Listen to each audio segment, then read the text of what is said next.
It's I feel like I just did this yesterday. Wednesday Night Live in Southampton. Let me do this. All right, welcome everybody to the Board of Selectmen's meeting for January 10th. It's 5 o'clock. This meeting is being recorded and broadcast. We will start our meeting with the Pledge of Allegiance. I pledge allegiance to the flag of the United States of America and to the republic for which it stands, one nation, under God, indivisible, with liberty and justice for all. This is a special meeting with the Board of Selectmen, Finance Committee, and other committees relative to revenues. The focus of the meeting is about revenues, income, so on and so forth. I'd like to open up this meeting with Finance Committee. Is the Finance Committee here as a quorum? Not yet. It's scheduled as a quorum, but we are missing a representative. So, Okay. Sure. Yeah. I understand. I'm just trying to, you know. We'll turn into a quorum shortly. It'll turn to a quorum shortly. Okay. We have the town accountant here, town treasurer here. Okay. All right. I'm right here. Oh, there she is. And there she is. Okay. Finance Committee requested this to start off so that we could have open discussion relative to the issues. One of the issues has to do, or part of the issues has to do with the special town meeting. You want to tackle that first, Mike? Sure. Michael Rosenberg, 144 East Street, Finance Committee Chair. So one of the reasons we called for the meeting and we asked to meet as a group is to discuss where we are financially today for FY18 and where we're looking to be for FY19. Taking into consideration projections for next year, how do the articles that are proposed for the special town meeting, how may those affect the FY19 budget? For instance, if we increase spending at the special town meeting for the remainder of this year that will subsequently be at the same level for next year, how is that going to impact operations of the town, basically? I think one of the first things on the agenda we had here was the 18 revenue and expenses. I didn't get a chance to go through all of them today, but just are we, and this is kind of I'm assuming an open dialogue conversation, with Vicki, are we in areas where we feel like we're going to be over on major expenses? Are there things out there that are going to create issues at the end of the year? The problem is Vicki's not. I just noticed she walked away. So we can, I guess, table that and go to the special town meeting item. So why don't you pick the articles of concern, and that way we'll at least have those.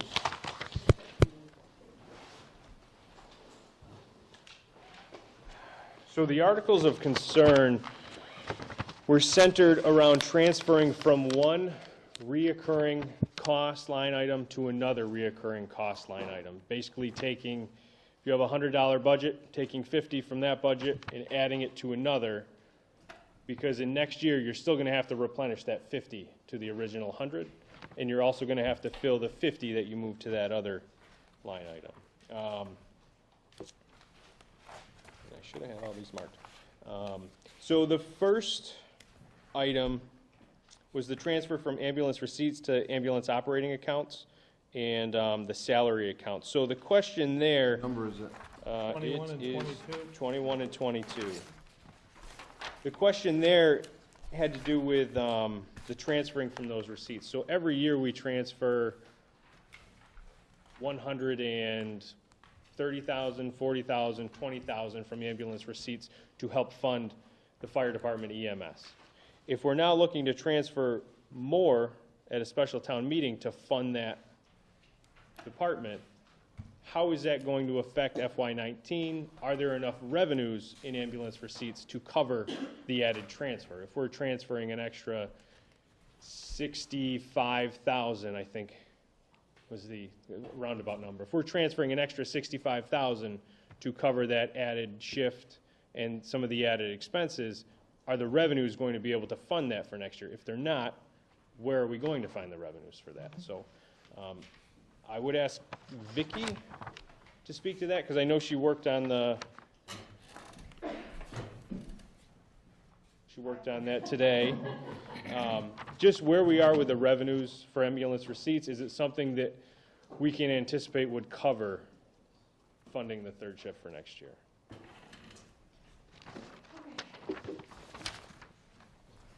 This will be in your package, which is what Hi. you keep prepared. Right. Vicki Morrow, Town Accountant, Pomeroy Meadow Road. So I went through, Chief, did you get this? Okay. Did you get this? Okay. So what I tried to do was look at the revenues that we've collected. But, Oh, Mike and I are just laughing that we just got this information. Yeah, It's like- like, Well, you just did it today, though, right? I just did it, that's so fine. I guess what I was trying to explain was I was trying to figure out how to put we this don't look at it into as fault, we understand. kind of some sort of semblance of numbers, because there's, and the chief can probably explain better than I can, there's so many factors that fall into what you collect, what you don't collect. So if you look at the revenues we collected from 2012 until 2018, we've definitely increased, and the most significant was from 2016 to 2017. In 2016, we collected 155,000. In 2017, we collected 180,000. But if you look at what we've actually committed, what we've billed out per the billing company on the summaries I get every month, we had a huge increase in what we billed out for 17 than we did in 16. So I would anticipate that if you bill out more, you're going to collect more. And I extrapolate that from all the numbers. So I also tried to look at where we were year-to-date going back to 2012. And it's relatively consistent. Last year in 17, we had a little bit more collected in December than in previous years. But if you look at from 12 all the way to 16, it's been $83,000 to $85,000 that we've collected mid-year. What that means, I'm not quite sure, because I was just trying to compare, are we really behind? And if we're really behind, then are our calls behind? Are our commitments to the billing behind? And they're pretty consistent at this stage of the game. But you can't say, oh, we're halfway through the year like you do with the budget and say, oh, they're going to double by the end of the year. We don't know that. I mean, ultimately, you want to capture as much of the billing as you possibly can for the calls that you go out on. But the bottom line goal is you don't want to go on that many calls, right? That's what the bottom line is. Can I ask a question? Yeah. So do you think, or maybe the chief can answer this, is the $25,000 extra that we've collected between 2016 and 2017, is that higher level, paramedic level service that's getting billed out? Yes. Yeah, I would, more calls coming in, more calls being So covered. less mutual aid. Is that going to, Chief, going to continue more? Where are we with mutual aid versus what we're doing? No, we've been doing an outstanding job of coverage, and, You may want to go up there so everybody can hear. If you're, this page that says less fees for outsource, that is what our mutual aid has been, over the past 5 years. Waiting for my glasses, all I see is little dots on this now. and it's, I'm with you, John, I'm struggling over here. it's deceiving also, because in the past, if we didn't cover a call and it went to another town, they collected 100% of the revenue from that call. When you look at the mutual aid numbers, it's when we call in a paramedic. Right. So if we call in a paramedic from East Hampton, whatever it is, to ride with our basic level ambulance service, then we pay out for that medic. Although we get to bill out as a paramedic level ride, which is considerably more than if somebody goes in as a basic level ambulance. So some of those numbers can seem a bit confusing. The number of calls that we have for people at the station, with our ambulance going out, we have covered more calls than we ever have.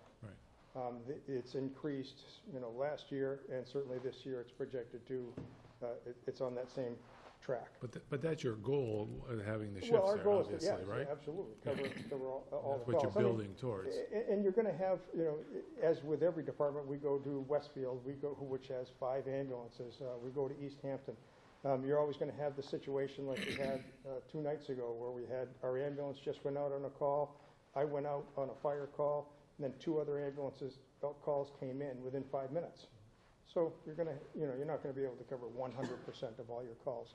But we cover the majority of our calls, and the group has really been doing well.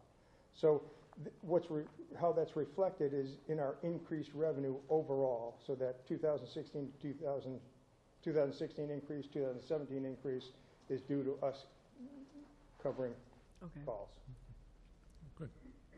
But I think the misconception is, and correct me if I'm wrong, because we've had this discussion, where you're gonna add this third shift or these extra hours, you're gonna gain that much more in revenue than you already have.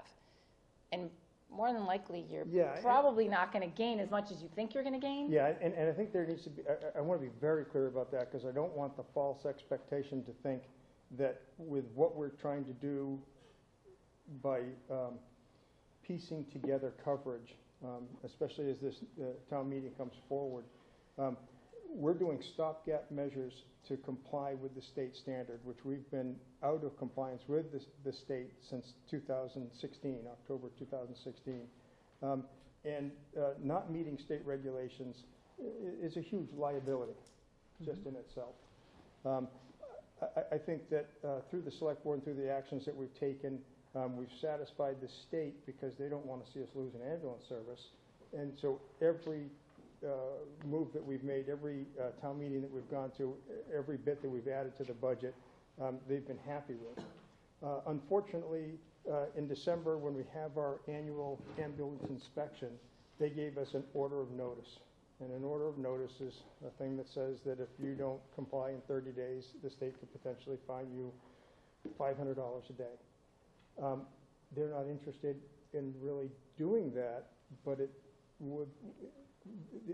emphasizes the seriousness of our situation and the fact that we need to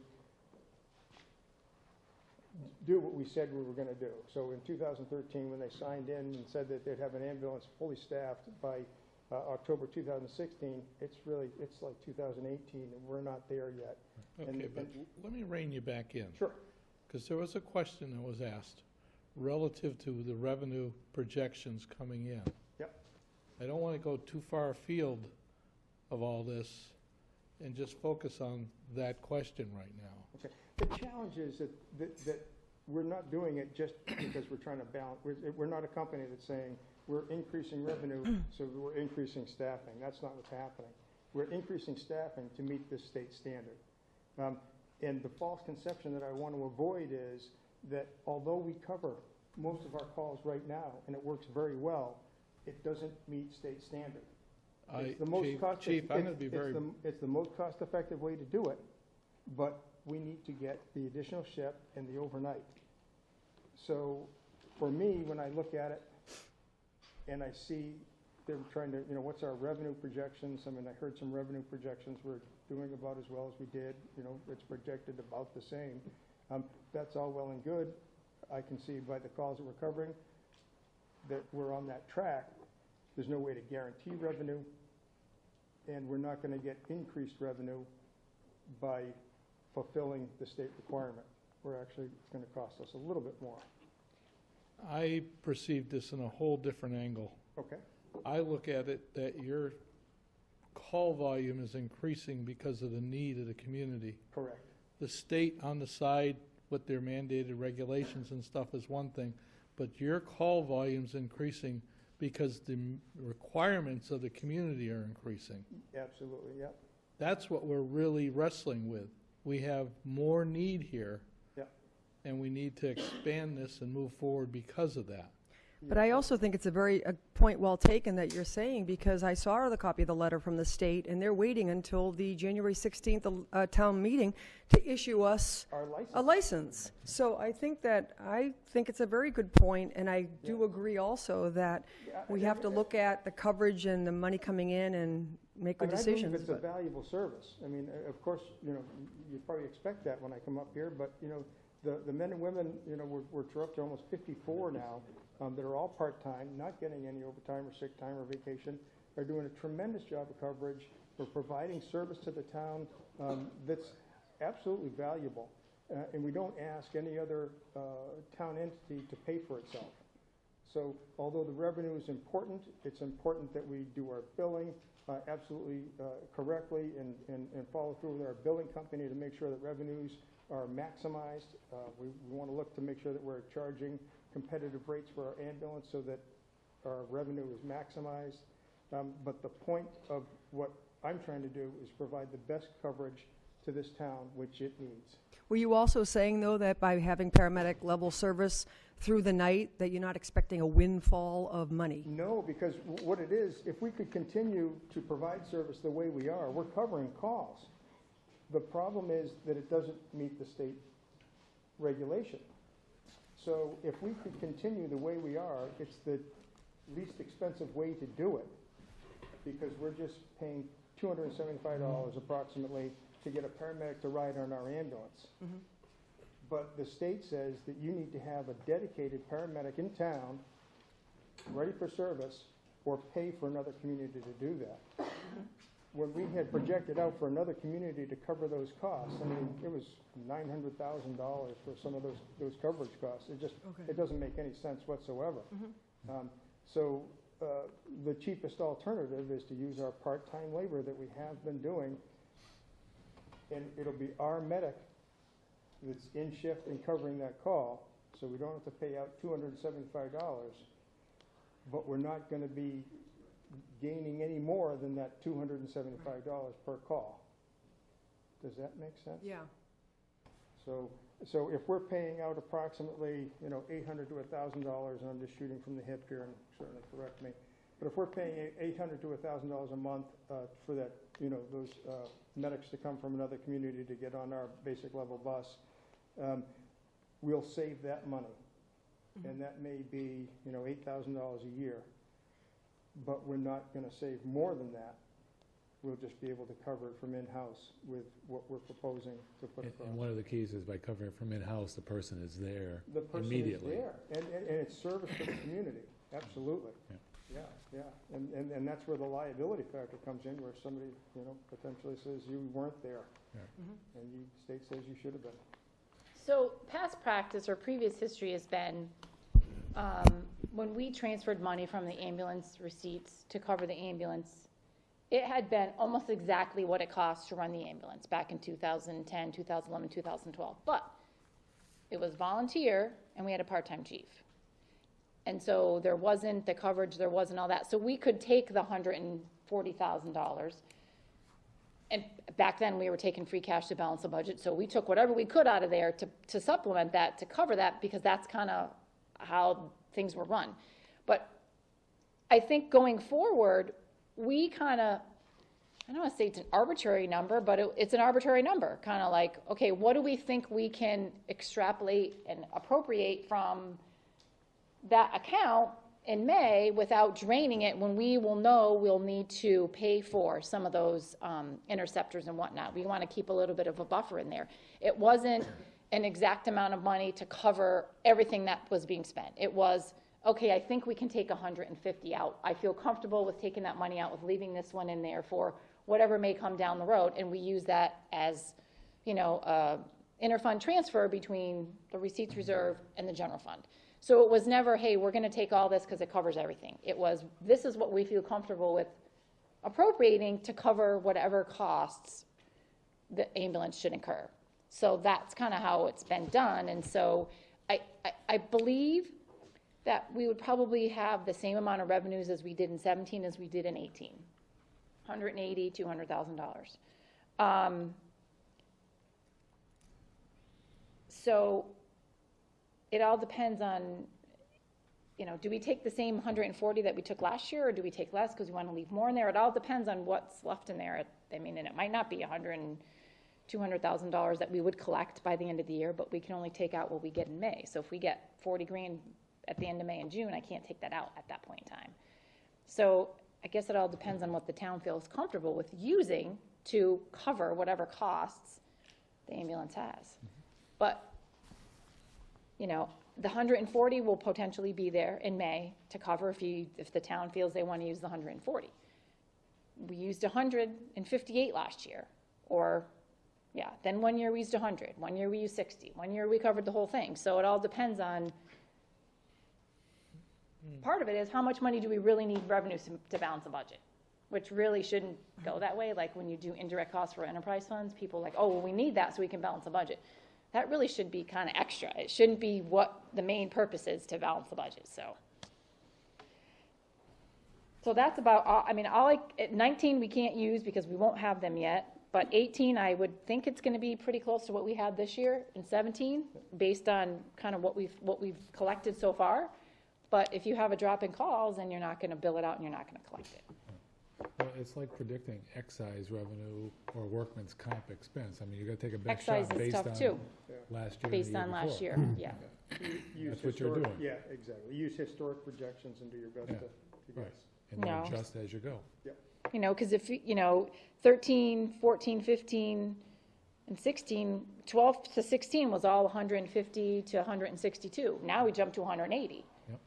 I think part of that, like you said, is the community and the additional coverage that you have to get those calls, so. And the chief's goal is to maximize revenue kept within Southampton. It's absolutely to Yes, maximize yes. revenue, but it's never gonna offset the complete Right. ambulance budget. And so really, my goal is to provide the service. So, So maybe we field some questions from these guys, and do you need us to answer them? Okay. Possibly. Dan Pellegrini, 76 Crooked Ledge Road, member of the Finance Committee. On the subject of the finances to it, and I understand what the chief's doing with trying to provide the coverage, but, from a Finance Committee standpoint, we've asked for a couple things that we haven't gotten to help with this analysis. One, what's that call volume after hours? And two, what's the exact cost from the other towns? And if I just thought I heard the chief properly, he's talking $8,000–9,000 a year that we're paying other towns to cover us on that second or the third shift. The trailer alone we're looking to buy for them to sleep in is $35,000. Okay, so, again, we've got to look at finances here and go into the third shift, because my understanding is other towns covering will meet the state mandate, and if we're talking, it won't? Yeah, no, I've given a copy to the chair.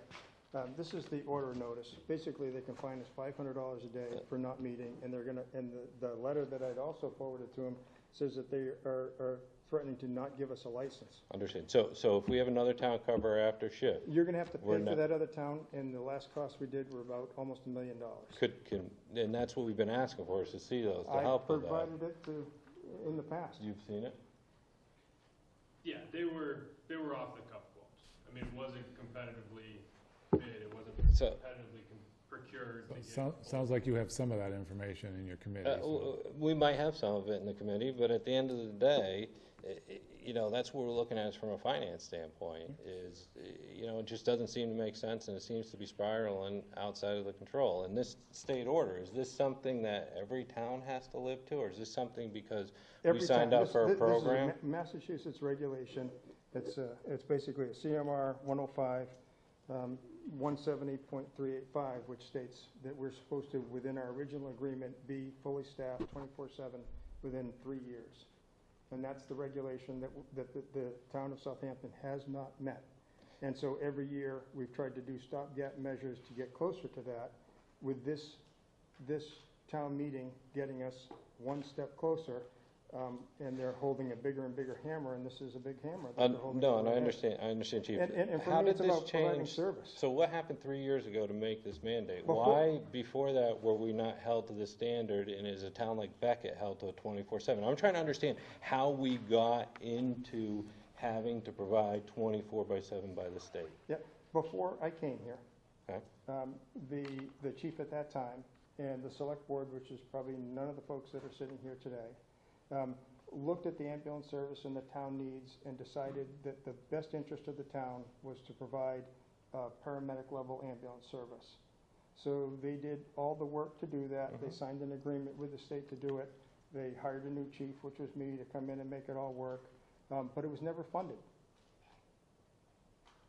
It was voted at town meeting to do it, but not to Not fund to it. fund it. Well, it was never funded. Never funded, So it yeah. was voted to do it, but there was no funding put in place because everybody thought it would get taken care of down the So- road. And understand that, so what does it take for us to get out of this? Um, Because that's got to be a viable option as we're looking at a So are you $400,000. looking, if you cut the paramedic level ambulance service, my guess is you would you would cripple the fire service at the same time. At this point, Why is that? because I'm most. just trying to educate. I'm not Yeah, giving a hard yeah, time. yeah, I mean, yeah. we're talking a lot of money here and we're going down a Okay, hole. yeah, well, it's, in that, if you want to provide an ambulance in town, if that's important to you, 100%. okay, then that ambulance can be provided either basic level service or paramedic level service. A basic level ambulance service, pretty much, you're loading and going to the hospital. A paramedic level service, if you have an issue, they can administer drugs, they can do a lot of therapies right there at your bedside, which give you the advantage of having better outcomes when you get to the hospital. All that pre-hospital care means that you have better outcomes Absolutely. for you and your family afterwards. And we didn't have that We prior did to not have that. it. We had a basic Okay. level ambulance service, and it was a call ambulance service. So we were missing tons of calls, and it just wasn't really identified because it was So going to you other got a chance to communities. gain more revenue because you're a higher Well, level. so what I did, when I came in, I worked to cover more calls. I mean, I've increased staffing from 30 members to almost 54 members. I've worked, and we've got 18 paramedics that are working for Southampton now. We've got almost, 36 basic EMTs. And then I've also increased just the fire service side of it, because all these people that are coming in as paramedics are Can do also both. trained, well, they're trained, state certified for fire. And Chief, I and want to so- be respectful of No, everyone's no, time. No, you've absolutely answered it and cleared it. We've actually increased our level of service. See, the Absolutely. perception that we have here as a lot of townspeople is we're just increasing the hours, not necessarily that No, the level of service. is So- easily double from where it Dan, was. you do not want to go back to the days where I'd get a call. Yeah, and you're Go get responding the to me, ambulance. Charlie, if I'm laying there? I'd No, be I, there hey, with you. I But understand, not to but, worry, Jim would be on the other end of the stretcher. well, I trust you guys would do a good job, You but never no. mind, it's never forget. And again, part of my job, I feel, on the finance committee is to ensure the town is getting value for the money we're spending. And if I look at the increases that we've spent in the fire department, which is a 90% increase, or, Mike, what's the number that Heather had? Yeah, right it's a there? big increase, whatever. For the number fire is. since 2012. Oh, yeah, the service has been entirely Yeah, different. you've than dramatically 2000. Yeah, increased the whole service. service is. 97% increase since, but the apples and service has oranges, yeah. increased, and then, so. Yeah, that was- and we're providing one of the highest levels of service, and comparative to other towns, it's actually less than other towns. Understandable, and that was my question. I just thought the hours were increasing, not the level of Oh, no, capability, it's huge. and then the revenue. Level of service is, yeah, And the other thing, I appreciate Dan, yeah, Thank no you. problem at all. the other thing is back in 2012, the revenue was just going to East Hampton or Oh, yeah, Westfield. yeah, and- yeah, we wouldn't even. And tell me if I'm wrong, Chief, but, with basic service, you may have a paramedic intercept at the East Hampton line or the Westfield line. That's You right. have to transfer the patient, takes a few minutes. Yeah. I've ridden in the ambulance once, and I think my wife has been there a couple times in the past, and it's great to have people that know what they do. Considering that we're really 10 miles from any hospital, that pre-hospital care is huge. Yeah. And so the level of service is much greater than it was in the last 3 years. Yeah. So that's a good point, and I'm glad you asked it. Yeah, yeah. Our townspeople need to make informed decisions. No, and it's not just, putting more guys on at the same old level of service. It's not that at all. It's really a much greater level of service with, associate's degrees for the guys that are running these basics rather than just a weekend course kind of thing. So, So, did I get this right? Dan doesn't want us to show up at his house and give him a ride to the hospital? I didn't say that. He wants the paramedics. So great discussion. Just kind of moving back to where we started. Question, yeah. The question, What was the question?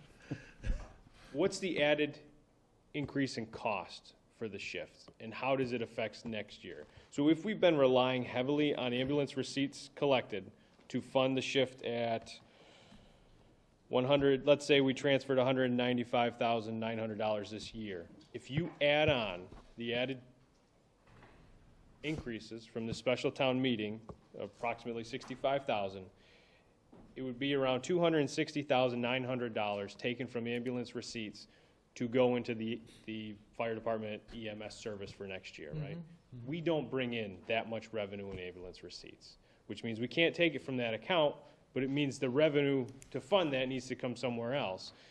If we are looking at and I saw the updated revenue estimate on the updated sheet we got. You know, if we're looking at being close to a, I guess, level service budget, whatever you want to call it for next year, where revenues and expenses are basically barely going to cover each other, where do we find the $80,000 that it's going to cost to pay for this service? And how do we earmark it? Where do you know, we got to put it on paper somewhere, put a Post-it to it, and say, this is something that needs to be watched. I think it's something you consider when you vote for the article, but it's something that if it's approved, we need to plan for immediately, right? Because that 80,000 needs to come from a revenue source. If there's no revenue source, it means a service, a position, something gets cut, right? It needs to come somewhere. Mike, I hear you, and I personally agree with you. I'm looking at the revenue from the fire department, just to use round numbers, it's like 200,000. We're gonna be short 60, 80,000. I don't know at this point in time. I think we have a necessity here because of a license that we have to move forward at town meeting. It also gives us some breathing room to move forward for next year to try to find these revenues and see if we have to sort this out and become more creative. See, so then you take the 80, right? And then we talk about, let's move on to the next item, the transfer from town administrator salary to building department, right? So Ed's salary's been negotiated, we'll call it, it is what it is for the budget this year, right? We're still gonna have to fund that at 100% next year. But if we take money from that account and move it to a different line item, another reoccurring cost, that's more. So let's say that brings it up to 90,000, 95,000 for next year in added revenue, right? Just use numbers. That's something we need to find today. Now, that doesn't take into consideration increases at the school, increases for contractual CBA agreements at the highway. I'm sure they're still at to whatever their percentage is, but But the building commissioner's office seems to be generating revenue that negates its expenses. Okay. So in that account, seems to be, though. Seems to You know, that's the thing.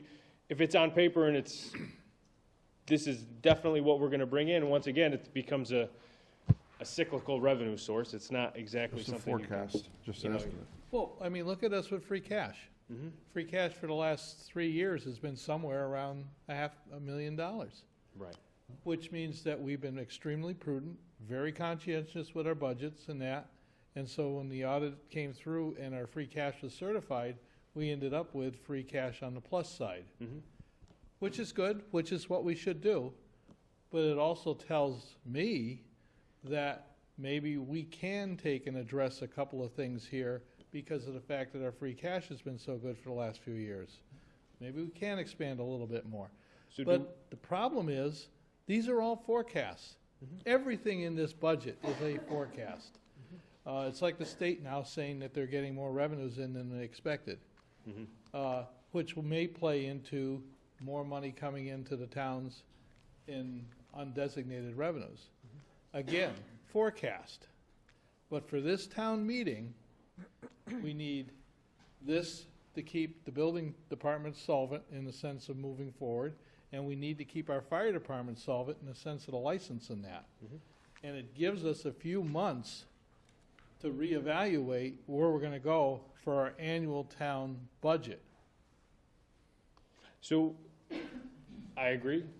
I just feel that conversation that we're having today, that needs to continue, right? Because if we see the projections and we're looking at these transfers, it could mean someone's job, right? It could mean a layoff. It could mean something. It could very well There's mean- adverse sides to this as well without the service, but there's people that could very well be affected, and I just feel like putting more of the heads together, talking about this, trying to figure out the ways. Where was the 400,000 for free cash, right? What line items were those in that we over budgeted? Wasn't a windfall, right? There was some reason we put the money there. Why did we put it? Where did it fall short? It's estimating a lot of times. And some of it's estimating revenues that came in higher than we expected. Yep. And revenues we didn't anticipate, like collection of back taxes and stuff like that. Yeah, these things happen that there's no way of forecasting some of them. Yeah, I mean, I was just in a budget meeting today, and I had to forecast revenue for fiscal year 19, and it's like, you know, what was it last year, what was the year before, and you project forward, and then every quarter you look at it and you adjust it as needed. I think Dan rightfully. But we don't, so not to interrupt, but we don't look at it quarterly, right? We don't do that. We don't sit down as a group and do that and adjust and plan, because if we did, we may do things differently. We may not look to appropriate all of free cash into capital operating and spend it on things that you may be able to save for a future consumable cost, right? Oh, one other thing, since you went left there, let me go with you. Sorry. No, that was good, that was good. What we've been trying to do in the past, and we have never put the teeth into it, and hopefully the Ed's here, since last night and tonight, Ed, we're just stacking up your job, is that we approve a budget and we gotta make the department stick to it. I mean, we always say, okay, well, we need more for overtime here, we need more for this, and we give it. You know, if this is a budget that's approved, you live within it, and if you can't, if you need to take a furlough or lay off a person, that's up to you. It'd be great to see actually a comparison of how people are doing to their budgets, department-wise. Well, that's again the expense. Money-wise?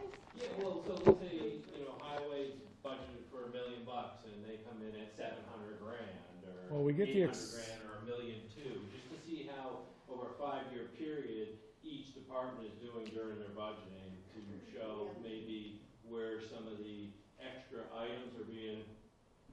Well, we go through this on a regular basis, and Vicki is back to giving us expense reports on a regular basis, so we see that every.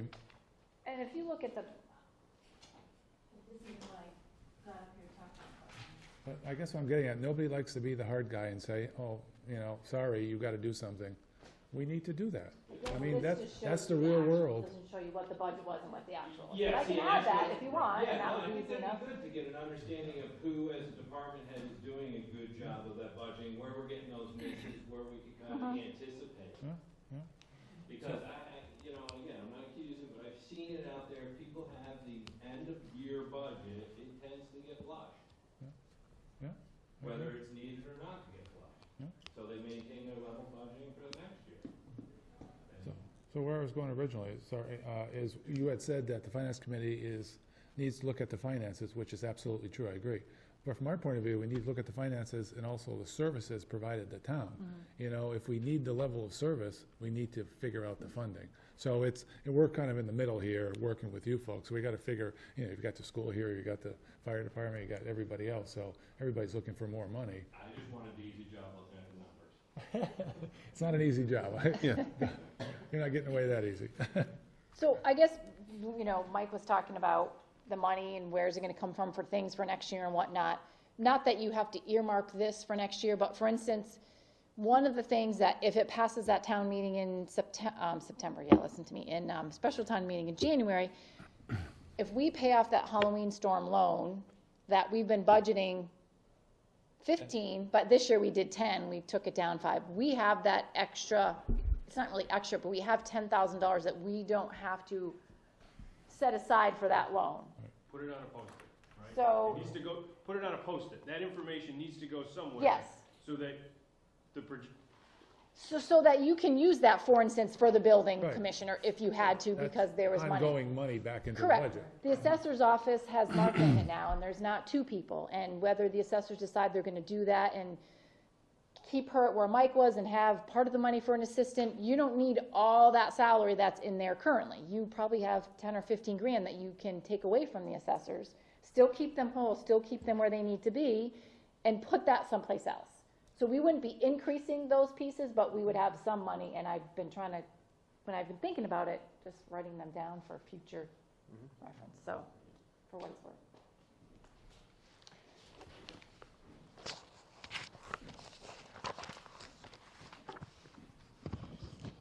So I guess we're both kind of going back and forth with the agenda here, moving around. I want to finish with the special town meeting first, Okay. because I have another piece here I have to throw out to everybody. Could I just mention something too, Charlie? Sure. Since we're still somewhat talking about the fire department, I just want to say that I think it's unethical to expect personnel to stay in the existing conditions without having some type of sleeping quarters, and I know that's one of the other articles on there. Yeah, it's If anybody is interested, they can go down there and have a little tour and see whether they want to sleep in the current fire department. So I just wanted to mention that. I know that, Dan, you had mentioned about the quarters, and I appreciate the discussion. I think it's been very helpful, but I also just want to just say that I know that that's one of the articles, and I think that it's a building that's, you know, extremely old. It's just not conducive, and hopefully in the next several years we will have a new public safety complex. But right now, I just think that it just doesn't make any sense for them to stay there. I agree, and all I'm trying to paint is the full picture. Yeah, So I know. as we move into the third shift, it's not just what we're taking out of the ambulance receipts, it's we gotta buy that. Now there's an operating cost to that, there's more electricity to it, there's gonna be a depreciation schedule associated with it, unless we don't depreciate. So, I mean, you know, that's all. I'm just painting that whole picture, so again, to me, personally, it's high on the list. I mean, I got 4 children, very high on the list, but again, my job, I feel, as part of the finance committee, is to show the full, complete, short-term, long-term cash flow impact. And that was it. Thanks. And I don't want to sleep there. Not even in a new trailer? You don't want us to pick you up. Maybe the ambulance, I'd sleep in the new one. All right, write that down. Dan doesn't want us to pick him up. He doesn't want to sleep in the trailer. Boy, Dan's got a lot of conditions. The other article is Article 4 of the special town meeting. That article pertains to protocols relative to the town budget process. That article that was drafted was submitted to town council. Town council came back with a number of red flags. I just got the redraft from town council. Okay. I don't know if Ed shared it with anybody yet. So, Mike, you should have it. Robert, I'm assuming, did the town moderator get it? No. All right. So, Robert, you want my copy, so at least you have, yeah, you want to make a few copies? Okay. But it changes that article, and the thought was, Robert and I were talking about having a motion on the floor to change it to what town council's recommending. So everybody's aware of this, there is a change in that article. Virginia, did you get a copy of that? Are you the only one from the bylaws committee that's here? Is this the retyped? This is retyped with the corrections that the town council wants? I believe so. Okay. Ed? So this is the new one, so you just compare it that way. Got it. She's making some copies. What's that? Yeah. Yeah, It's just we just got today. it too. It just happened. I mean, So- Yeah. Still wet. I guess so it's different, right? It went from 8 items to 4. I have There's not- obviously language changes. What was the reasoning behind too restrictive. too restrictive? So, The feeling was that if the town didn't follow the protocol that was adopted at town meeting, in other words, the finance committee, the select board, town administrator missed a step, a technicality would occur that could challenge the budget at town meeting. okay. So do you expand it to a procedure and just adopt it locally versus? Yeah. Right? Well, Well, If that's what look you at the want to do, process. if you But go I down that haven't had road. the opportunity to read that either. That showed up like 4:30. Yes. So, but I wanted, because we're all here, to get it out to everybody, so you saw that there is a change in this. And it basically is a procedural one relative to the fact that it was just too restrictive with the way it was written. Okay.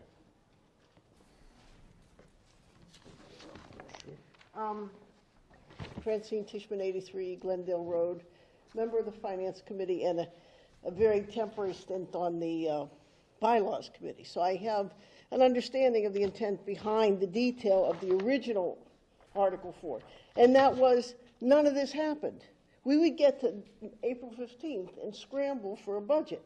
So we got very specific about deadlines just to keep the process going and to keep the dialogue going, which really wasn't happening either. So if you want to adopt something broader, I can understand that. But somebody has to put some other working procedure in mind that's going to work for everyone else. The hope is there is now a full-time town administrator with a number of years of experience that can focus in on this better, Yeah, I understand, but you know. he has to depend on other people to deliver information to him. Oh, absolutely. But And he can so, go I out mean, and grab it too. It all has to work. And so by being as rigid as I think this document was, it did intend to have the outcome that we can all live with and work with and refine until it goes to town meeting. You 'Cause must appreciate what we that- have right now isn't working. You must appreciate that the select board didn't have an issue with this. Okay. But when it goes to council and they do a review, we get a different set of eyes looking at it. And that's what's occurred. But they didn't live what we lived. They haven't experienced this, So no. that's all I'm saying. So behind the scenes, the footnote should be some kind of a schedule that everybody abides by.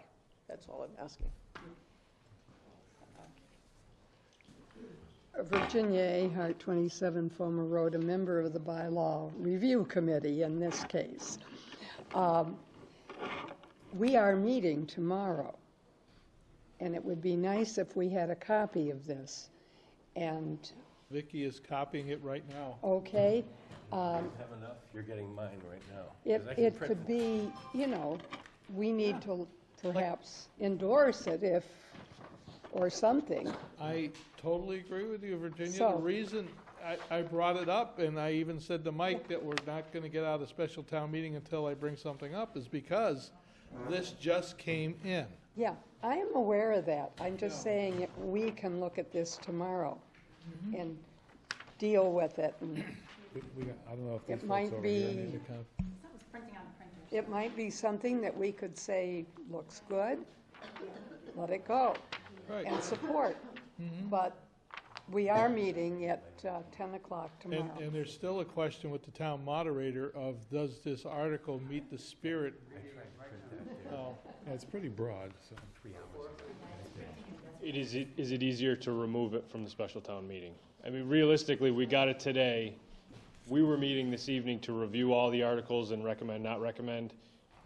This will be the first time we see it. The bylaw committee is meeting tomorrow. The moderator still needs to review. I mean, is this something we Maybe- postpone until the annual? Maybe we think- should, go to the annual. I would suggest that we let this go forward and then we make a decision at town meeting, because we can always pass over it if we want to. Yeah, it's pretty simple. Yeah, Yeah, it's there's very still some, similar. there's still some dates in there, it's not as restrictive, it seems it's not I there. wouldn't want to make a decision Yeah. based on the fact that nobody's read something, when they do have a couple of days to read it. And like I said, we can pass over this at town meeting, so, So we will review it as if it's a 100% legitimate article, and then we will, if something comes up between now and the meeting, we can. Yeah. we'll torpedo it, that's all. Okay. And you can let us know your thoughts after your meeting. Town moderator's about to speak. Are you gonna print this out and replace this article with this for the town meeting, or are you just gonna pass this out? I'm sort of going to listen to the town moderator to get sort of an insight as to how his feeling is, because he's the conductor of the orchestra. Robert Floyd, 15 East Street. I attended some of the bylaw committee review meetings in the audience, and I happened to be there for pretty much all the participation for Article 4. I personally didn't weigh into my opinions. I had some questions. Article 4, as proposed to the board here last Thursday, was extremely restrictive.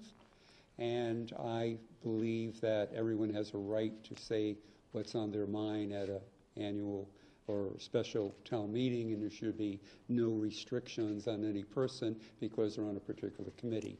Having read this very quickly, this falls under the radar. It seems very acceptable.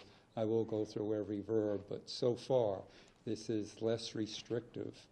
And as it states in the beginning, as written, it is suggestive. So far, it looks good. So then to answer your question, I would suggest to the town administrator that he incorporates this as the motion for the town meeting. And in that handout, people will see it.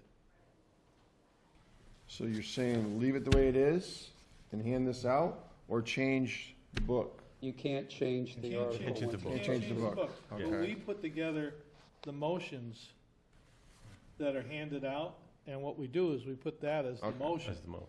That's fine. Okay, so everybody gets to see it that way. Right. And on top of that, we can take and put this on the town webpage so it's out there. A motion has wiggle room as long as it's within the four corners of the intent and the wording of the article. And so far, this seems to Okay. satisfy that requirement. So you're okay with this? So far, again, if I see a verb or adverb, you'll be the first I'll call. And I'll make sure there's some adjectives on my end. And Michael, are you comfortable with it? Yeah, we'll review this evening. If something Okay. comes up or it doesn't look like it is, but If something comes up. And Virginia? We'll review it. Okay. Good. All right, so I guess we can step away from special town meeting and move into, I guess, next year's revenues. You want to do it that way? So, Charlie, do we get, Next year, which is, has the finance committee voted to see what they're gonna, Finance committee, in my mind, has not voted on anything. you haven't voted on nothing, okay, Yeah. okay.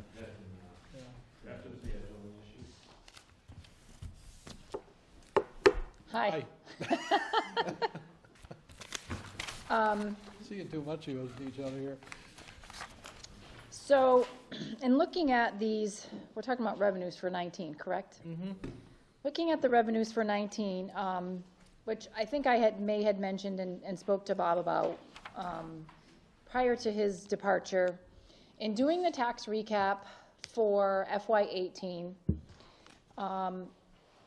even though we had enough money in our overlay, which is what we use for abatements, to cover the 5-year average, which is what is the DOR recommendation is, they have noticed that over the past couple of years, our abatements have increased a couple $1,000s each year. And so in 18, we put $45,000 in. Basically what you do is, here's all the money you can collect in taxes, we're gonna deduct whatever we think we're gonna abate for the year. We put in $45,000, anticipating that we were gonna have $13,000 or $15,000 already left in the overlay account from the previous years, because we can combine them into one account where we don't have to separate them by levy year. Probably too much information for some people, but. So, having done that, it was too little to cover what's been increasing over the past 5 years. So this $45,000, that's an estimate, is probably gonna have to go to about 70.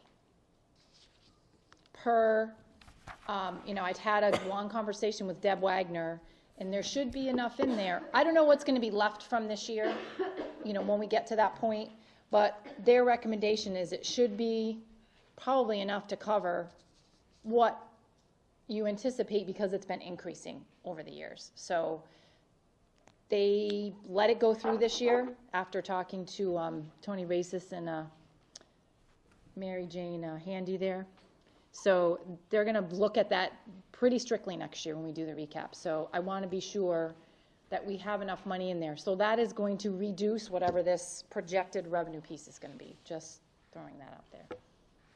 So reduce it by 25,000. About $25,000, yep. So. So that would make it roughly 298. Somewhere around there, yeah. So that's, yeah, they're gonna be looking at that pretty closely. They let it go this year, but next year they're gonna look at that, and they're gonna probably kick it back if it's not enough, so we just have to be aware of that. Okay. Sorry for the bad news. No. could be worse. Worse, yes. They could have kicked back our tax rate this year, we would have been all in trouble. Yeah, that would have been. All right. So, you want to get into projected expenses, or you want us to get into, where do you want to go? I think it's good. I think it's good to address the known projected expenses. What we know today, we may not have a lot, but So I talked to Donna earlier through email, just about two of the larger expenses, the health insurance and then the Hampshire County retirement. So it looks like health insurance, group health insurance will be going from 881, so 881,000 to approximately 931,000. So we'd be looking at approximately $50,000 expense increase there. How much? 50,000. Yeah. Okay. And then retirement contributory goes from 675, 546 to 745. Vicky doesn't have her calculator. I do.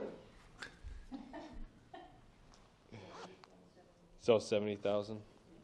So that's 70,000 in our, insurance and benefits categories, which, those are usually the bigger of the two that goes up that she saw the projection in. Like, were those increases from percentages or headcount? I'm just trying to understand what. I don't know. I know, so for the Hampshire County retirement, I think she had a meeting today where they actually went over the figures. And then she was given a projected estimate of a 4.7% increase for the health insurance, something along those lines. That's direct from our insurer.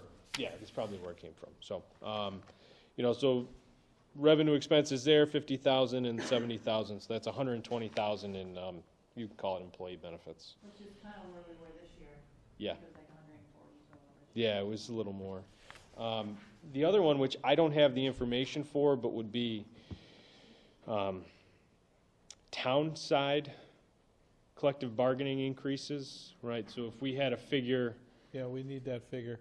if it's taking non-exempt out of the, what are we on the hook for that? If it's 60,000, 50,000, I don't know.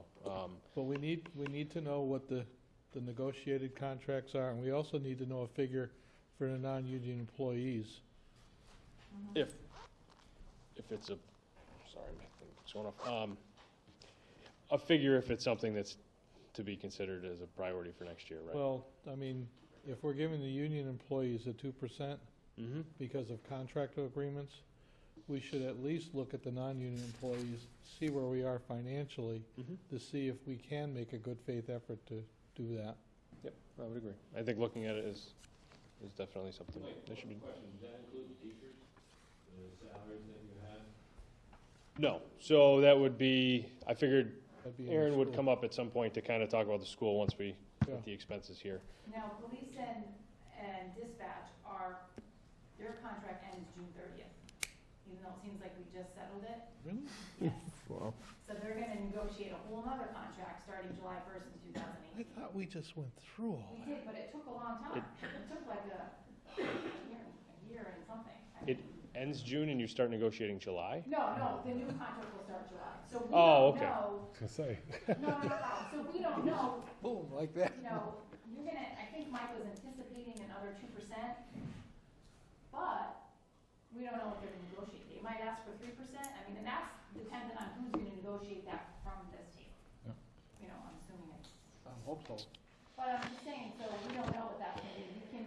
So what happens is that if it's not finished by July 1st, you have to go by what the old contract was. Then you'd end up with retro, and then you have to get more money from somewhere. So we still gotta take the assumption that everything's That 2%. is 2%, Yeah. correct, yes.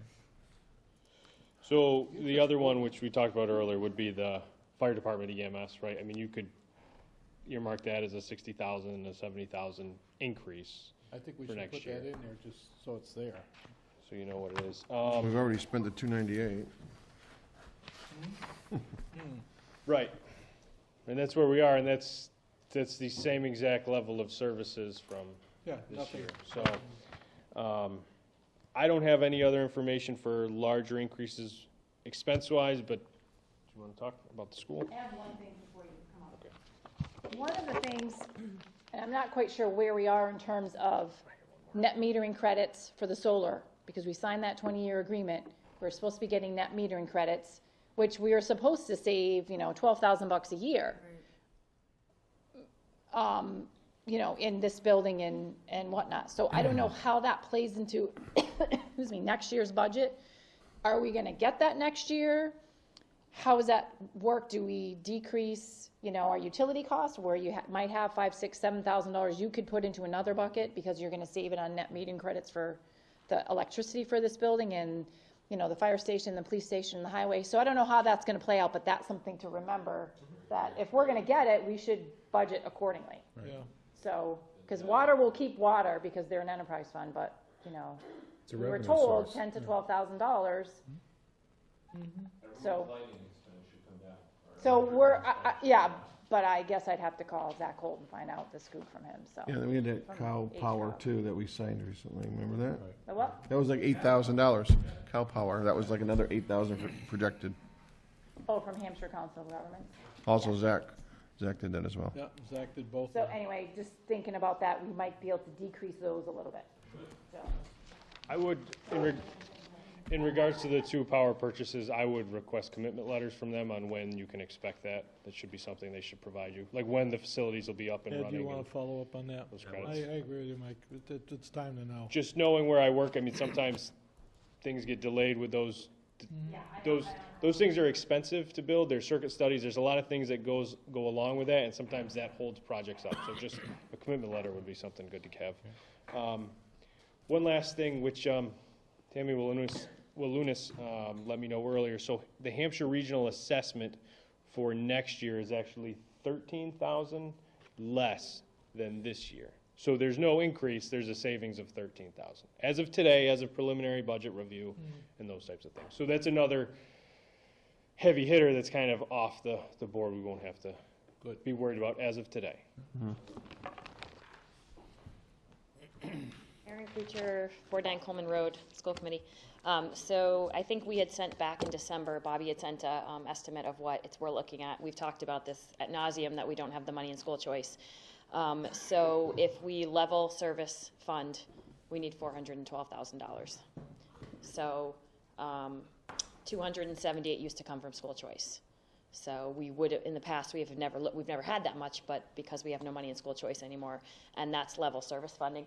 And the one thing I'll just put out there and say as a school committee member and as a town member is that obviously we're adding these up and there's like a large hole from what we're saying in revenues that we have, is that we think of us as a town providing services, and every service is treated similar, so that we all be asked to look at things the same way. And that's all. And what I mean by that is, last time the school got the brunt of the cuts. We've had to lay off teachers. We had to cut down specials.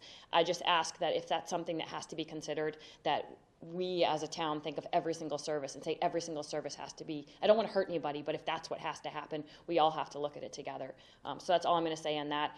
And I don't know where we're going to come up with the money. We're very, very worried at the school right now because I'm even not sure. We already have 2 classrooms that only have 3 teachers. So you're looking at cutting a number of teachers. I don't even know if we can even have that many kids in a classroom. So it's something that's very, very, very serious that I don't know what we would do. So kind of putting that out there for numbers. It's 412, so. Can I ask a question that has to do with the school? Not specifically, Erin, I don't know I think Vicki probably the best person to answer this. One of the expenses here, can you explain what the IDEA grant is and why it's 456% over budget? Yeah, it's the 94, 142.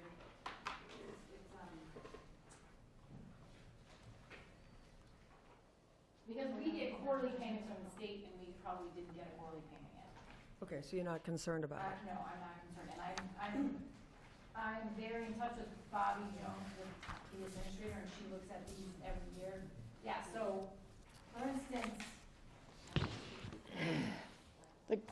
the grants are based on, they're drawdowns, they're reimbursements. You have to spend all the money first, you send it to the state, then they will give you the money back. Then we will receive the money. So more than likely, we have spent that money, but we haven't gotten our payments yet for this particular year. Okay. So that's how. Why did we budget so low then? We don't budget anything. That's a rollover from the previous Okay, so year. that's just a wash, you just haven't gotten paid We yet. just have And not you're gotten the worried money about yet. getting paid? No, because the school would let me know that they don't actually have that grant available and they wouldn't spend it. And then at the end of the year, they go through and decide, okay, well, we need to move that money probably from school choice. So I'm going to throw some numbers out at you for school of choice money. So I just want to, because people are under the misconception that the school has all kinds of funds. So if you look at what we took in from school of choice versus what we actually spent, the only year we didn't spend as much money as we took in was 2012. So for instance, so I'm going to just use, like, 2014, we took in $396,000, we spent $396,000. In 2015, we took in, the state gave us $394,000 on our cherry sheet. The school used $452,000 to supplement their budget. 16, the state gave us $435,000. We spent $511,000. The school spent $511,000 of their school choice money to just get that level service. In 17, the state gave us $390,000, and the school spent $489,000 of that money. So whatever we didn't spend, like in 12 and 13, would roll over, but we've outspent what we've actually taken in, so they've had to eat into those reserves that they've had from previous years. So. And we don't have enough school choice. We saw kindergarten had gone down. Yes. We didn't even fill our slots. We used to have a list. So we're just not, I don't think we're attracting some of the same kids we used to. Are we filling the classes with residents then, or? We had spots. We could have filled them more. We could have added more school choice kids. So does that mean we need less teachers to teach No, kindergarten? they have to, we're talking, what's the number? I mean, you're talking maybe. I have 63 school choice students. No, we're like talking kindergarten, like how many extra kids could we really put Oh, in we there? probably could have put 6 more. Six, I mean, we're talking like 6 kids. We're not talking like, but up to this point, we've only seen increases in requests and we've seen waiting lists. And this is the first year, which was kind of upsetting, that we didn't have a waiting list for kindergarten. So the revenue is going down too then? It kind of ties into the revenue of the growth in town. We're saying that we projected 180,000, we're only 127,000 for growth revenue in town. So it's kind of a trend that less people seem to be coming to town. Oh, my last plug.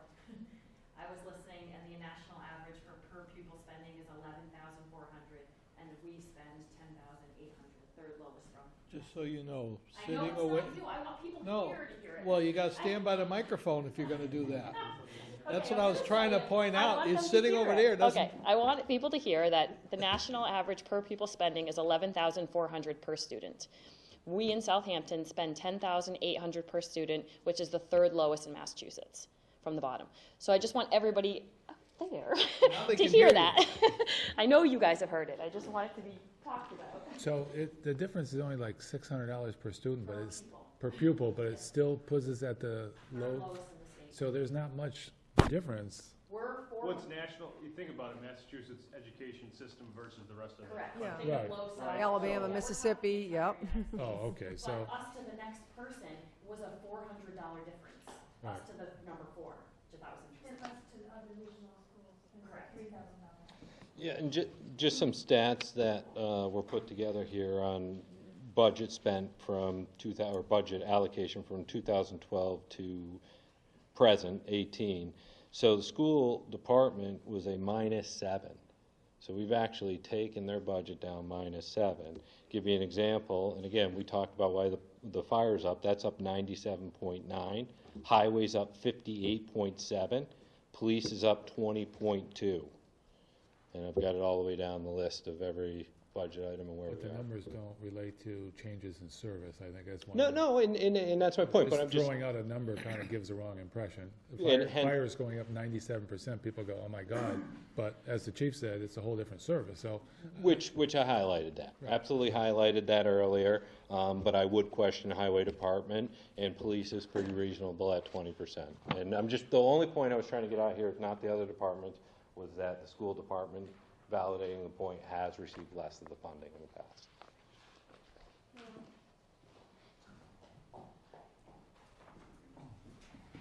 I just want to clarify, Eliza Pluta, principal at North School. When we talk about the budget and over the last few years in school of choice and spending more than we are taking in, we're also not taking in as many school of choice students in order to increase that revenue. We try to take in as many sixth graders that leave. So if 13 sixth graders are school of choice students and they're graduating and going to seventh grade, we try to look try to, look at every grade level, how many students can we take at every grade level, and try to take in that same amount or more. One of the things that happened in 2014 when we cut the budget and we lost 2 teachers, we increased class size at 2 different grade levels. I know I've said this before probably too, but I'll just say it again for clarification, for understanding. When families find out that they want to bring their kiddos to Norris School, and they have 2, and one's going into 1st and one's going into 4th, but the 4th grade class size might be at 22 or 24, and their 1st grader can make it, they don't want to just bring one child and not the other. So if there's no openings in grade 4, but there are in grade 1, they're not going to leave one in Holyoke or South Hadley and leave the other one here. They also, people start talking and say, well, class size has increased at these grade levels, so I don't want to go there because I'm going to find another school or a Catholic school or a charter school where there are less in the class. So once that starts getting floated around, then you have less people interested in coming. The other thing that I wanted to say is I don't know if that financial report that Bob had got floated around yet, where it said our out-of-district students was at 38 in 2014 and it's at 60.2 now. That was last night. Did anybody get that? Well, that was the report that we discussed, yeah. Okay, it looks like this. Yep. I don't know, was that at the select board meeting? Did it get out there into the community yet? As of today, it should have. Okay. Yeah, it's supposed to go on the website, you said. Ed, did you put Because- it out yet? No, I'm still fighting with the formatting Okay. to make it fit. I just think I wasn't consulted at all when he did that report, and I get it, like you take it off of the Department of Ed website, because I went to look at each one of those points to see if this was true and valid. And one of the things is that people might look at that out-of-district pupils. The number of out-of-district pupils is increasing from 38.7 pupils in 2014 to 60.2 pupils in 2016. This is K to 12 Southampton students, and it includes the Smith Voc kids. So Norris School, out-of-district placements, when you're thinking about, when we ask for transportation for a special ed student to get transported, say, to White Oak, out-of-district placement is what you think about when you hear this. We only have 3. We have 3 out-of-district placements at Norris School. We have other students who live in Southampton who might go to the Hilltown Charter School or who might go, and the number for Norris School is very low, according to, I called Robin Deaton, our data specialist up at Hampshire, just because I really wanted to, that floored me when I saw that, and I'm sure it would floor other people, and I think that it just needs to be a little bit more explained that that's not what we talk about when we say out of district, it's the wrong wording. Ed, can you readdress that one? I'll see what I can do with it. All right? Okay, thank you. For clarification on it. Okay. I don't know where that went. I'd like to ask the select board what you believe our priorities should be for next year's budget.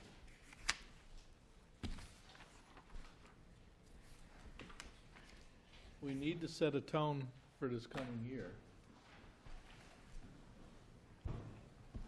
Keeping all of our wonderful employees, for one. Okay? It's Priority number 1, keeping current staff.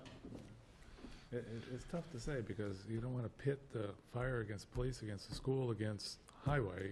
We've Right. got to come up with a way to provide all the services that are needed in the town within the budget that we have. I don't know if that's a possibility. That's the problem, especially the schools going up, you said 400 you're anticipating? Yeah, so we have a 700,000 increase, and we have a 412 short, Yeah.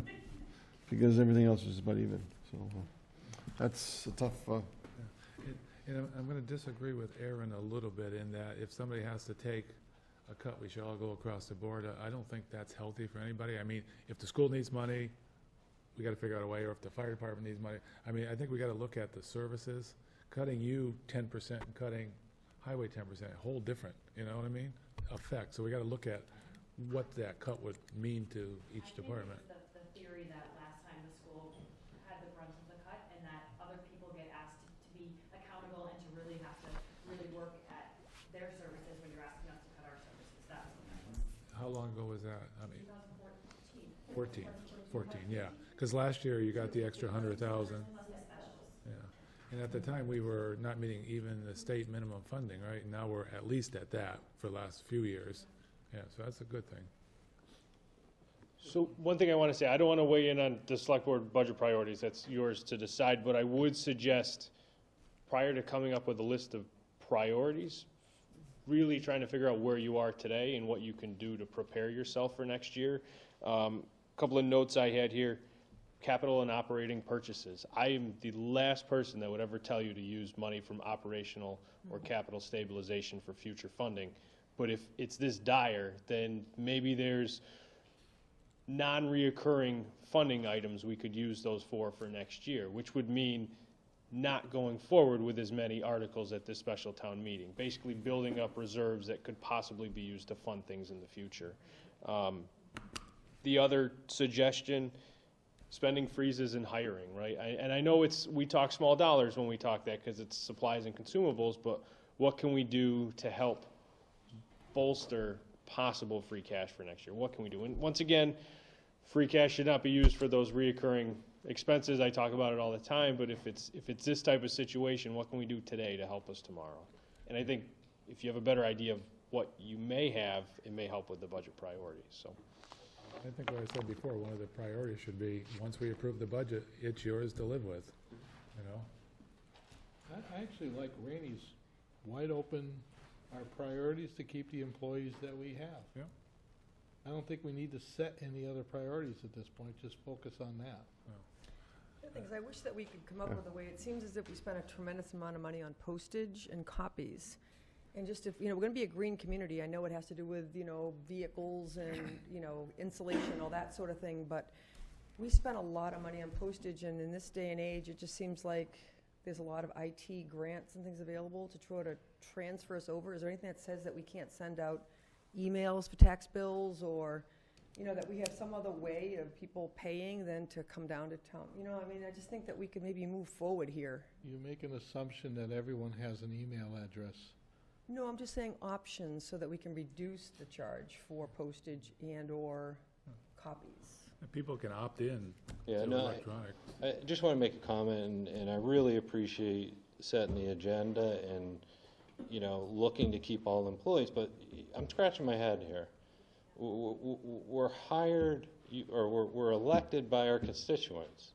So our priority should not be to keep our employees. Our priority should be to look out for our constituents and keep the right services for them. And that's what I'm concerned about. This is not a job about protecting. I work for a company that just laid off 12,000 employees, and my benefits are horrible. And I'm a Fortune 24 company.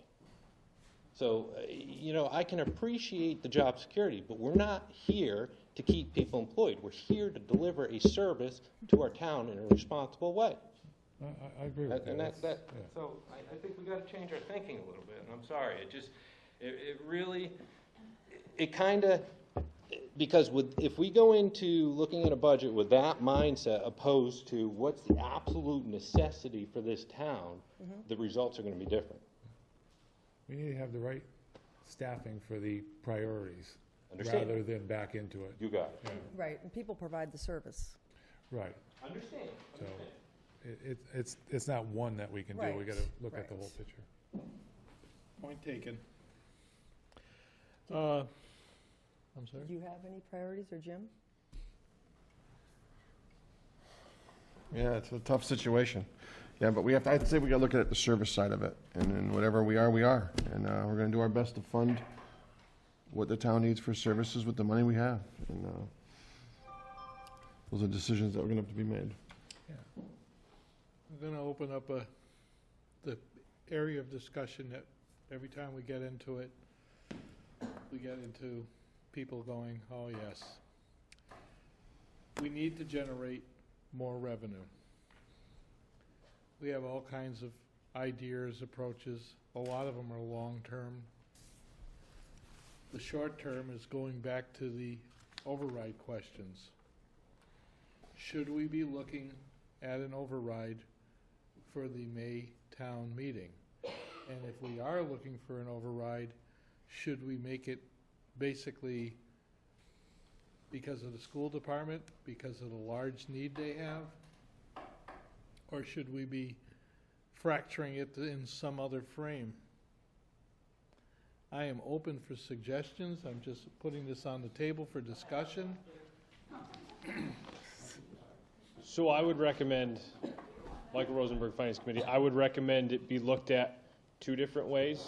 You prepare for the worst, and you prepare for the override, because and I don't know how that works, in that type of situation, but if you go with an override, this is a big chunk of money, so no matter what, we need to have a backup budget, which would include cuts, but there needs to be a backup budget in case something happens, so. I would think, so what you're saying, we do the budget to meet the money that we have, and then if, I'm gonna use you as an example, if the school is short $200,000 and they wanna go into an override, they need to specify that if we don't get this override, this is gonna happen to the school, and do you want it to happen? Because cause and effect, I think people need to know. We're gonna lay off 3 teachers, close 2 classes. I mean, that's what's gonna happen if you don't pass it. It may want to be a percentage of everybody. I mean, it may want to be across the board, because if the override is based on one department, wherever it is, and it doesn't go through, that department's going to suffer and everybody else is going to be hanging in there. And it pins the school against the town. Right, exactly. You don't want to do that. I think you want I to. used an example, sorry. Whatever it comes down to. Yeah, I think you split it up.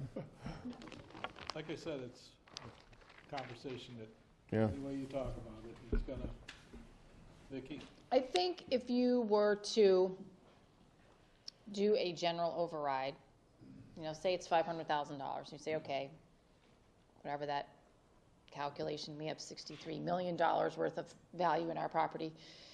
But then you come to and say, look, the school's gonna need this, or they're gonna have to do this. The fire department's gonna need this, or this is gonna happen. The highway department needs this, or whatever it may be.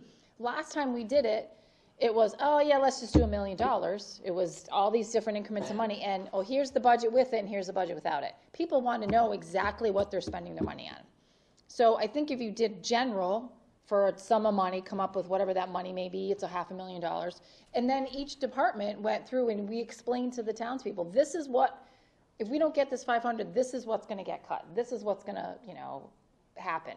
And if you give them those details, I think they'll probably be more receptive, more to that information than just saying, oh yeah, we want $500,000 and it's for the school, but then you can't promise them it next year because it goes into one big pot. But if you can explain to them, we need to keep these services the way they are, maybe that would be better. But I think a general override is kind of the way we need to go. So general versus a menu. Correct. But then you explain to them, this is what we're going to use it for, you know what I mean? Either way, we have to do that. Yeah, well, yeah, but I think if you did general, then they might decide I don't know, that's just my. Well, general's where it ends up anyway. It's the first year, if it goes, let's say the fire department wanted $200,000 and it goes through, the following year, it goes into the back in the general big fund. pot. Exactly, so just go for that right off That's the bat. that $100,000 the school got, that will, we gotta make sure it stays in there. So that's something that as a select board, who knows who will be, I'm not quite sure when everyone's up, but. I'm gone in May. So next year, when you come to this again and say the 500,000 or say it's 350 or whatever the amount might be, the priority of the select board could be out of that new money, we want to make sure that we give 100 to this and 50, you know what I mean? Like you can make those priorities, but. So let's go a little further with this. So let's say we're talking $500,000, because realistically we are. Yes. Okay? Now, we are also retiring debt next year. Correct. And the amount of debt we're retiring probably is going to mean that the tax bill with the override is not going to change any. It'll be I think it'll be negligible. I have to look at the numbers It of what won't that be may enough, though, that it's not like we're going to have an override and it's going to be a huge increase in tax. Correct. So that becomes a selling point. Correct. Now, Mike, you want to address that? Because I'm going to move on further. Well, I was gonna say, that's a selling point, but we also talked about leveraging that for a new safety complex, so we gotta pick whatever, we can't use it for both. I understand Yeah. that, but based on what I'm seeing, this is the priority today. The safety complex is not. Because so you're gonna retire, what are we retiring this year? Oh, the North School roof, which is $135,000. It's not a huge chunk of money, but it eats into that $500,000. The big chunk of money that you're retiring your debt will be when Hampshire Regional is done, which is $300,000, which is 2020. 20, I think it's done. And Larrabee, well, that's not for a while. So that's, you could use that to leverage the safety complex, because it's a bigger chunk of money. You know what I mean? And that's what I see happening as the schedule. You know, because it won't be for 2 or 3 years by the time the safety complex is kind of up and full-fledged going, so. So if we follow that a little bit further, the Board of Selectmen can post a special town election to vote prior to town meeting. So an override vote could happen, and then at town meeting, when we're going over budget A and budget B, if the override passes, then we know which budget we're gonna focus on at town meeting. But I guess what you don't want to do is say, okay, we're going to go for an override of 500, this is budget, give me your wish list. Like, you have to try and keep it to a minimum, like. No, this is you not, know? this is bare bones trying to get. Because. There's no wish list here. It's going to be, Yeah. level services Yeah. to what, because I mean, this is everything gonna- increases, you know? This is gonna require every town entity to go out and explain to the residents that this needs to pass. And if this election is, we'll say, in April, prior to the May town meeting, what it'll do, it'll put us at town meeting, at the door, knowing what direction we're going in. You were going to Does that say make something. sense? Weren't you going to say something? Yeah, I got a question, and maybe, Aaron can address it. I'm not sure, because our history is lousy with overrides, but a general override that has school, highway, fire, yada, yada, down here for $500,000 versus a menu override, school for 200, fire for this. In your opinion, do you think by grouping everything together, the school in this case won't pass? Because a lot of people say, well, I don't care about that. Or if it's just a school, you have enough people supporting the school part to come in and pass that. And we have bad history on both ways, but I'm just wondering. So I mean, I actually think two things. I think when we did just the school and the school last time, I think some residents felt like we're pitting departments against each other. I see it, if we did a general override, would be to say we're all supporting each other, and I 100% support all the other things. So I would be in favor for it, and I think that it might help people who really want the ambulatory to say, okay, we're okay with giving a little bit to the school. I think that I would be happy if we could kind of come back as a whole town, because I've kind of not felt like we have been pitting each other, and I don't like it, and we support a lot of the stuff, so. Oh, yeah, so I wasn't sure. Yeah, I know, I think it would be. I think strategy in this is important. Right. So just to follow up to actually the conversation you and Vicky were having. So I think it's important with the override that we make a good faith effort starting whenever we choose to go for the override, to really strap down on things and to look at the projects like I talked about with the capital expenditures, those types of things. Because if you replace a piece of equipment, or you buy something, or you hire staff in advance of asking taxpayers for more money, they're going to say, well, That doesn't work. it doesn't work, right? It does leave a bad taste. So just being mindful of where we go in the next few months, where we choose to put funds and move funds, and just be mindful that that could have repercussions to the voter and the taxpayer. If they see them buying something that, and I know we can't appease everyone, but if they see something that they may not approve of, it may just have a bad result for them. Right. Yep. I think the exception would be like an emergency thing, like what happened with the boiler at the school. Exactly. That's something unavoidable. Yeah, nobody's going to say anything, yeah. I hope. Yeah. And I would just say the other thing, prior to the vote, it needs to be a public forum similar to a town meeting. There needs to be an assemblance of people invited to discuss and to have, I'd like the overall override, because it allows all departments to get up and speak, to talk about why this is needed. Everyone has skin in the game at that point. It kind of brings everyone together. And having it in a large forum, like this room isn't conducive for that, right? It's just not, because there's not enough room, but something in the auditorium, something similar that we could do, similar with a driveway review you did, right? Yeah. Same type of thing, having a pre-vote meeting, so. Okay. Thank you.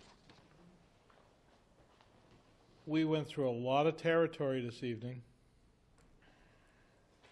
I'm gonna call for a 15-minute recess so everybody can have a pizza break. My question is going to be, do you want to reconvene and continue this discussion? Or do you feel that we've pretty much run our course, we got some ideas here, and then we'll come back? From a finance committee perspective, I would be fine not reconvening, but we should have some sort of meeting in 2 weeks where we kind of get to work on this, whether Yes. it's, Yeah, I agree with you that. know, chair and department heads or the finance team, Well, right? we need to get together with our new town administrator, just the three of us, and start tackling issues. So, yeah, I think just meeting soon about the issues would be helpful, so. That's it. So, does the board have anything else to bring forward? Yeah, I just have one question for the school committee while they're here. Did you get your boiler up and running before this cold weather? Yes, actually, Just in time? the Friday before last, it was finished, so it was perfect timing. Oh. Yes, just before the ice age hit, the boiler was running. Oh, okay, that's great. I'm glad it worked out. Just want to mention tomorrow evening here, the town moderator, special town meeting information session, and we'll go through every article. No votes will be taken, 7 o'clock. It will be live on our channel 191, and the idea is not to have a debate, but to get all the articles out, and for those who, maybe don't have the internet and don't download, but tomorrow night here, 7 o'clock. And you have Article 4 as changed Yes. for the motion, so you Yes, can bring I that up will, tomorrow. I will read both, or I'll at least read the motion. I don't know about the long. Okay. Yeah. Thank you. Cheers. Okay. Perfect. Anything else before this board? If not, do I hear a motion to adjourn? So moved? Second. All in favor? Aye. Aye. Aye. It happened.